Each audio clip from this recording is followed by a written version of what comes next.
Yeah, good afternoon everyone. Today we are discussing a new chapter, carbon and its compound of chemistry class 10th, which is chemistry chapter number 4. One of the video of covalent bonding, the bond formed by sharing of electron, which is a part of this carbon compounds only. If you guys remember, then electrovalent or ionic bonding, we did it in metal and non-metal in term 1. And the video of covalent bond is already been made. We'll make it one more video so that we can discuss in detail about covalent bonding. But if you want to have a glance of covalent bonding, then you can see my previous video. This is the first lecture. This is the first lecture of carbon compound, and it is bit theoretical. You know about carbon, its atomic number is 6. Electronic configuration is 2,4, valence electron are 4, valency is 4. बेटा जितने भी food, clothes, medicine, books या काफ़ी चीज़ें हम अपने आसपास देखते हैं, ये सब के सब बेस्ड है वर्साटाइल यानी कि डिफरेंट नेचर ऑफ कार्बन पर. ये नोट्स है मेरे हाथ में कार्बन कंपाउंड्स के. अगर आपको ये पीडीएफ फॉर्मेट में चाहिए तो just write a comment, I will give it to you. जितने भी लिविंग स्ट्रक्चर्स होते हैं वो सभी कार्बन बेस्ड होते हैं. अब ये बात बड़े ध्यान से नोट कर लीजिएगा that the amount of carbon present in earth crust के अंदर और एटमॉस्फेयर के अंदर कार्बन काफी मेग्रे मतलब काफी स्मॉल अमाउंट में प्रेजेंट है. अर्थ क्रस्ट के अंदर सिर्फ 0.02% कार्बन जो है मिनरल की फॉर्म्स में है, जैसे कि कार्बोनेट, हाइड्रोजन कार्बोनेट्स, कोल या पेट्रोलियम की फॉर्म में. ये सारे के सारे नोट्स केमिस्ट्री लखमीर सिंह के बेसिस पे बने हुए हैं, राइट. ये 2010 वाले बैच के साथ नोट्स बनाए थे, अभी तक वही चल रही है क्लास. बीच बीच में हम अपडेट करते रहते हैं, पर मेन जो थ्योरेटिकल पार्ट है वो वैसे का वैसा ही है. एटमॉस्फेयर के अंदर 0.03% ऑफ कार्बन डाइऑक्साइड प्रेजेंट होती है. सबसे पहले मैंने कोवलेंट बॉन्ड यानी टेट्रावैलेंट बॉन्ड के बारे में बताया हुआ है. मैंने आपको ऑलरेडी बता दिया, इसके बारे में एक वीडियो आप देख सकते हैं प्लेलिस्ट में. सबसे पहला वीडियो जो है वो कोवलेंट बॉन्ड के बारे में ही है. The bond form by sharing of electron is called covalent bond. जितने भी हाइड्रोकार्बन्स हैं सब के सब कोवलेंट बॉन्ड बनाते हैं. Example oxygen, hydrogen, nitrogen, methane, ethane, propane, butene, pentyne, ये सब, राइट. अब सबसे पहला क्वेश्चन जो आपसे पूछा जा सकता है क्लास, वो ये पूछा जा सकता है कि कार्बन गेन या लूज क्यों नहीं करता इलेक्ट्रॉन्स को. कार्बन जिसका एटॉमिक नंबर है 6, इलेक्ट्रॉनिक कॉन्फ़िगरेशन है 2,4, मतलब 4 इलेक्ट्रॉन इसके आउटर मोस्ट शेल में प्रेजेंट है. अगर बेटा ये 4, अगर आपको पहली बात तो इसे इलेक्ट्रॉन लूज कराने हैं तो काफी ज्यादा हीट करना पड़ेगा. अगर मान लो ये आप हीट करते भी हो ऐसा, तो ये C4+ बनाता भी है, कटायन बनाता है. आपको पता है कि अगर आप हीट करेंगे तो इलेक्ट्रॉन लूज होते हैं तो पॉजिटिव चार्ज एक्वायर करता है एलिमेंट, राइट. अधिकतर मेटल ऐसा करते हैं. तो अगर ये 4 इलेक्ट्रॉन लूज करता है, C4+ बनाता है, तो इसके अंदर नंबर ऑफ इलेक्ट्रॉन्स कितने हो जाएंगे? नंबर ऑफ इलेक्ट्रॉन्स हो जाएंगे 6 - 4 यानी कि 2. अगर ये C4+ बनाता है तो नंबर ऑफ इलेक्ट्रॉन्स इसमें 2 हो जाएंगे. बड़ा इंपॉर्टेंट क्वेश्चन है क्लास कि कार्बन लूज या गेन क्यों नहीं करता, शेयरिंग क्यों करता है. ये देखिए C4+ अगर बनाता है इलेक्ट्रॉन लूज करके, तो टोटल नंबर ऑफ इलेक्ट्रॉन्स जो है वो हो जाएंगे 6 - 4 2. और total number of protons, electrons को आपको पता है मैं ई के ऊपर माइनस ऐसे लिखता हूँ, टोटल नंबर ऑफ प्रोटॉन्स कितने होंगे? वो 6 ही रहेंगे, ठीक है. और ये स्ट्रक्चर जो है अनस्टेबल होगा. कोई भी ऐसा स्ट्रक्चर जिसमें 2 इलेक्ट्रॉन और 6 प्रोटॉन हो वो अनस्टेबल होगा, ठीक है. अब क्वेश्चन आता है कि भाई ये गेन क्यों नहीं करता, ऐसे C4- अनायन क्यों नहीं बनाता.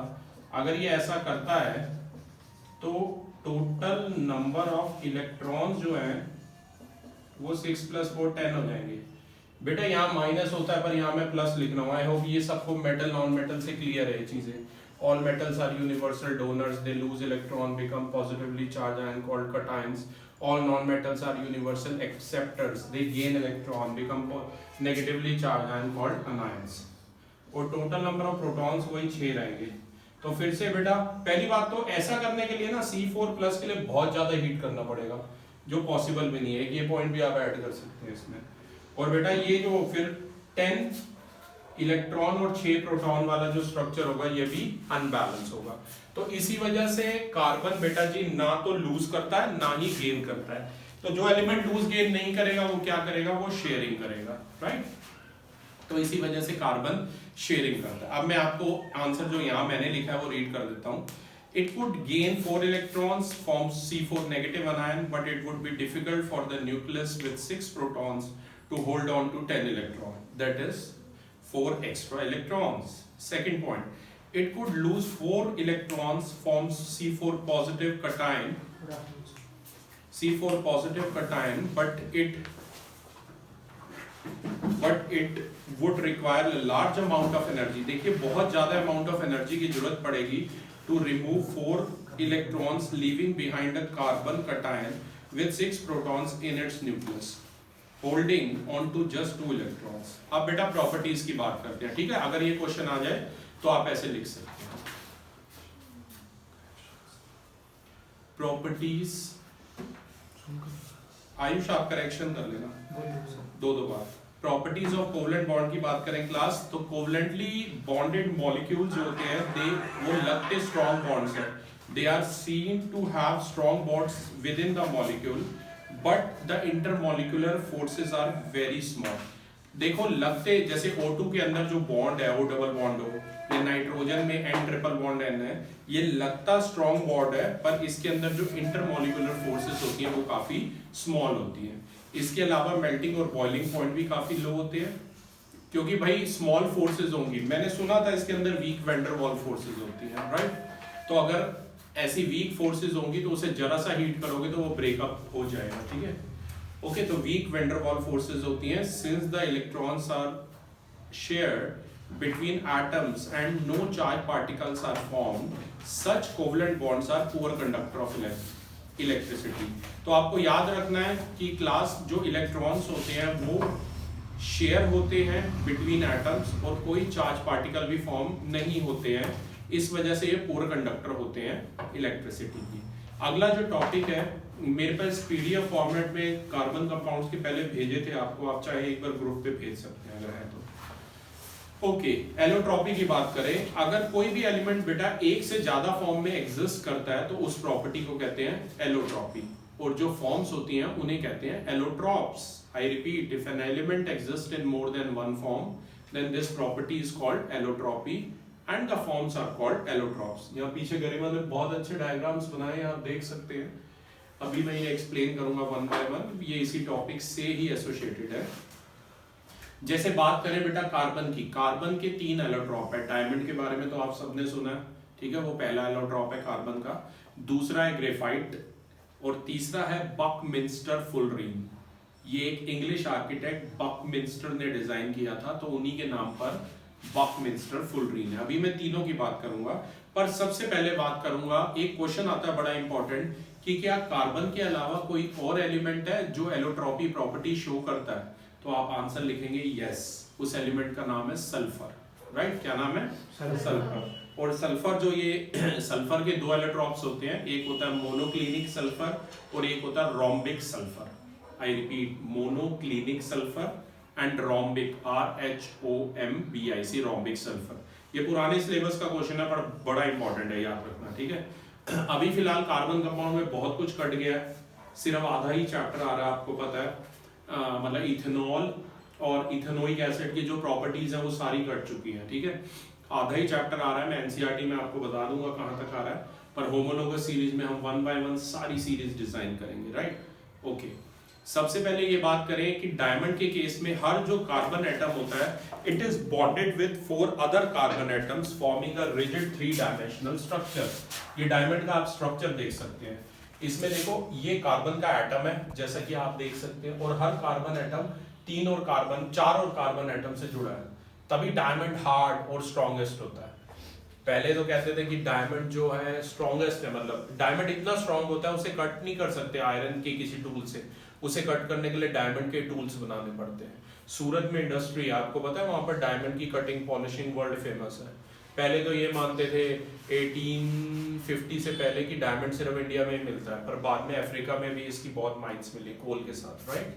लेकिन वर्ल्ड का सबसे ज्यादा डायमंड की कटिंग पॉलिशिंग का जो काम है वो सूरत गुजरात में होता है, right.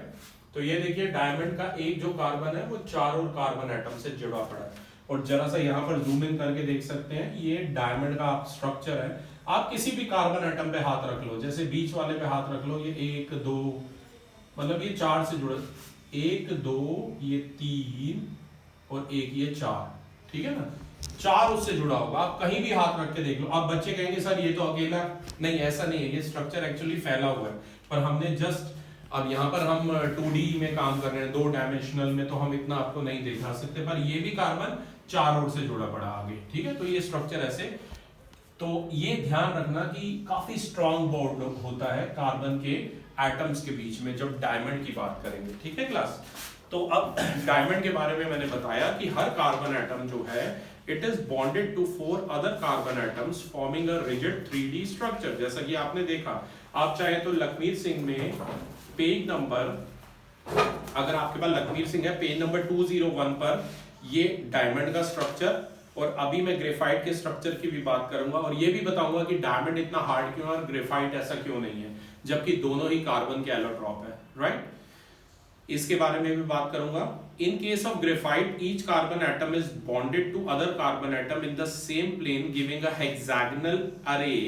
one of these bonds is a double bond and thus the valency of the carbon is satisfied. Graphite structure is formed by the hexagonal arrays being placed in layers one above the another. अगर आप graphite की बात करें तो ये आप structure देख सकते हैं, यहाँ पर हेक्सागन 1 2 3 4 5 6 हेक्सागन 6 ग्रेफाइट के कार्बन के एटम है, एक के ऊपर एक है, आप देख सकते हैं सिमेट्रिकली। पर डिफरेंस इसमें और उस स्ट्रक्चर में क्या है, इसमें हर कार्बन एटम 3 ओर से जुड़ा होता है, 3 और कार्बन एटम से। ये देखो इस वाले कार्बन को देखो 1 2 3, इस वाले को देखो 1 2 और ये 3, इसमें हर कार्बन एटम 3 और कार्बन एटम से जुड़ा है, और उस डायमंड में हर कार्बन एटम 4 और कार्बन एटम से जुड़ा है। उसमें चारों इसके बिजी हैं, क्योंकि 4 वैलेंस इलेक्ट्रॉन होते हैं ना, चारों बिजी हैं, पर यहाँ पर एक फ्री है, ये आपको ध्यान रखना है। इसी की वजह से ग्रेफाइट जो है सॉफ्ट और स्लिपरी है, जबकि डायमंड जो है हार्डेस्ट है, राइट। तो मैं एक बार फिर ग्रेफाइट का पॉइंट रीड कर देता हूं। इन case of graphite each carbon atom is bonded to other carbon atom in the same plane giving a hexagonal array. One of these bonds is a double bond, एक bond double bond भी है, and the valency of carbon is satisfied. Graphite structure is formed by the hexagonal arrays being placed in layers one above the another. ये भी ध्यान रखना। Both the different structures have varying physical properties, but the chemical properties are same. दोनों structure की physical properties तो अलग है, पर chemical properties same होती है। Diamond hardest है, जबकि graphite smooth और slippery है। Generally non metal जो होते हैं वो poor conductor होते हैं, कार्बन भी non metal है, but carbon in the form of graphite ये काफी अच्छा conductor है। किसका? हीट और इलेक्ट्रिसिटी दोनों का ही। तो class page number 201 Lakhmir Singh पे आप देख सकते हैं डायमंड का स्ट्रक्चर, और पेज नंबर 202 पे आप देख सकते हैं ग्रेफाइट का स्ट्रक्चर, या डायमंड और ग्रेफाइट के डायग्राम्स भी दिए हुए हैं, अगर आप हल्का सा जूम इन करके दिखाएं, ठीक है। ओके, अकरेंस की बात करें, मैंने पहले ही बताया कि कार्बन 2 स्टेट में अकर करता है, या तो फ्री स्टेट में या कंबाइंड स्टेट में। कार्बन मेनली 2 फॉर्म्स बताई, डायमंड और ग्रेफाइट, और एक तीसरी बकमिंस्टर फुलरीन भी है, ये भी अभी डिस्कवर हुई है।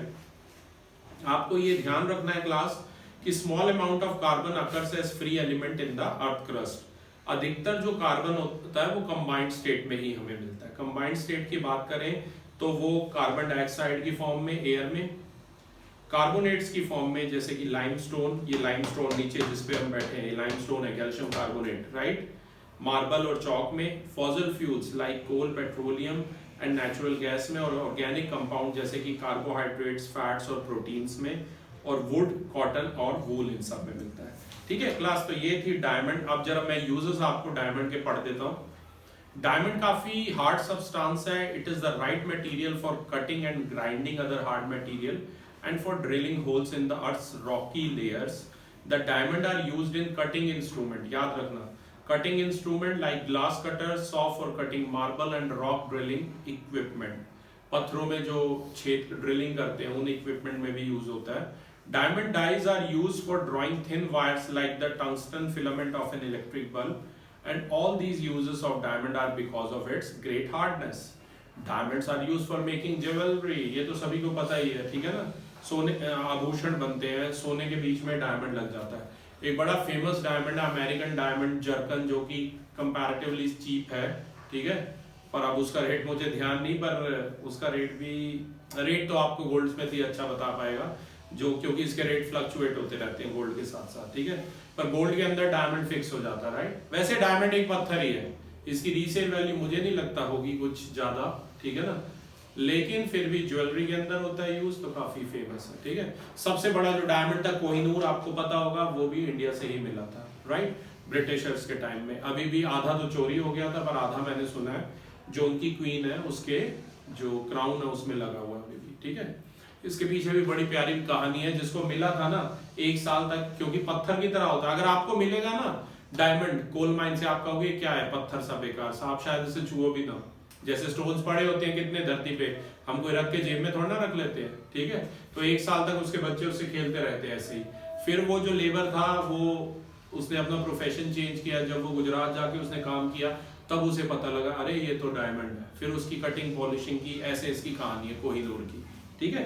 ओके, एनीवेज डायमंड्स आर्टिफिशियली भी आप बना सकते हैं class by subjecting pure carbon to very high pressure and temperature. इन्हें सिंथेटिक डायमंड्स कहते हैं.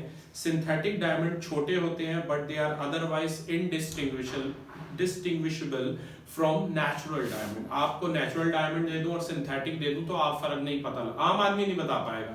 मैंने बोला ना जो डायमंड में डील करते हैं वही बता पाएंगे. The diamond which are not suitable for making jewelry are used in glass cutters, diamond studded saw and drills. Graphite के uses की बात करें class, powdered graphite as a lubricant use होता है for the fast moving part of a machinery. It can be used for lubricating those machine parts which operate at very high temperatures. इसके अलावा graphite use होता है for making carbon electrodes और graphite electrodes in dry cell, जो मोटे वाले cell होते हैं अपने जो हम यूज करते हैं, ठीक है. एंड इलेक्ट्रिक आर्क्स, जो ब्लैक कलर्ड एनोड होता है ड्राई सेल का, वो भी ग्रेफाइट से मिलके बना होता है. और जो कार्बन ब्रशेस हम इलेक्ट्रिक मोटर में पढ़ेंगे मैग्नेटिज्म चैप्टर में, वो भी ग्रेफाइट से मिलके बने होते हैं. Graphite core of our pencils को बनाने यानी पेंसिल लेड को भी बनाने में यूज होता है, और ब्लैक पेंट बनाने में भी यूज होता है. ये ब्लैक होता है ग्रेफाइट कलर में और काफी सॉफ्ट होता है, so it marks black lines on paper, ठीक है. तभी पेंसिल से आप लाइन बना पाते हैं.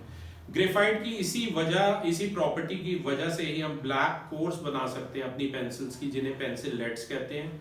और पेंसिल लेड्स बनाने के लिए ग्रेफाइट को हम यूजली मिक्स करते हैं क्ले के साथ. तीसरा वाला बकमिंस्टर फुलरीन है, जस्ट पढ़ लेना, मैं फिगर आपको दिखा सकता हूँ. इसमें 60 कार्बन एटम जो है वो फुटबॉल के शेप में, जैसे फुटबॉल के आपने वर्टेक्स देखे होंगे ना, उसी शेप में अरेंज है. ये एक इंग्लिश आर्किटेक्ट बकमिंस्टर ने डिजाइन किया था, तभी इसका नाम है Buckminster fullerene, right.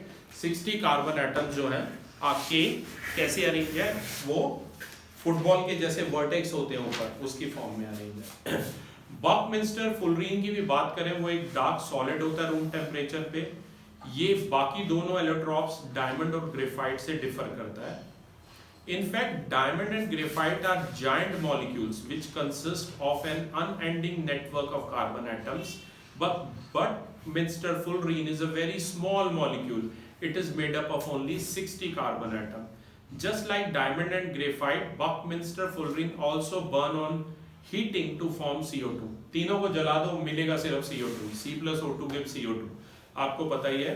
Diamond extremely hard है और ग्रेफाइट जो है सॉफ्ट और स्लिपरी है, लेकिन बकमिंस्टर फुलरीन जो है वो ना तो ज्यादा हार्ड है और ना ही ज्यादा सॉफ्ट है, राइट. तो क्लासेस में कुछ क्वेश्चन दिए हैं. Sample problem 1 page number 204. An element belonging to group number 14 of periodic table has two common allotropes A and B. A is very hard and non-conductor of electricity, whereas B is very soft to touch and good conductor of electricity. क्या आप guess कर सकते हैं कौन कौन है? A hard है, right, बोलो कौन है ये? डायमंड, ठीक है, it is a form of carbon.